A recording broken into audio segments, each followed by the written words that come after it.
So Barbara, you can't talk about healthcare without talking about ACA, and the Touchstone results again showed that ACA is still on people's minds. Oh, yeah. The reporting requirement is extraordinary, and while employers have always worried about the benefits initially and then the cost of the extra taxes, and they're continuing to worry about what's going to happen in 2018 with the Cadillac tax, not to mention the Supremes getting involved in deciding whether or not the subsidies were legal, I guess. But Cadillac tax, huge this year, ACA reporting, every employer is talking about it. They needed to start doing it at the beginning of the year. Most haven't started doing it, but it's not too late. It's funny, it feels like 80% of the Affordable Care Act has been implemented, but the two biggest ones, not surprisingly, were put at the end of the implementation. Right. And so ACA reporting, there isn't an employer that isn't actively working on that and concerned about it at this point.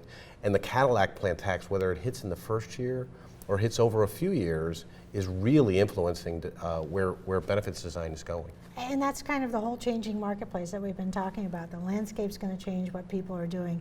You know, when we asked employers this year, what are you doing to get or to mitigate the cost impact of ACA, they said, you know, I'm going to double down again on wellness, #1 priority, but I'm looking at the way I'm doing benefits. So I'm definitely taking a strategy refresh and saying, am I doing this the right way, or are there other things I should consider? We'll continue to cost shift to employees.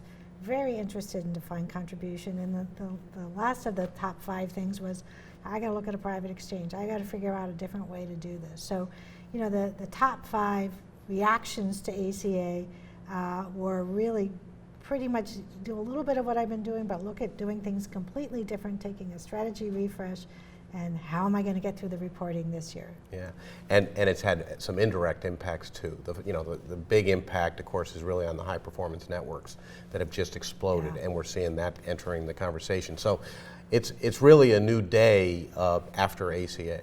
But you know, it's all exciting. So it's really changing the way that healthcare is being delivered, which is what it's trying to do ultimately, but how it's being delivered through employers too.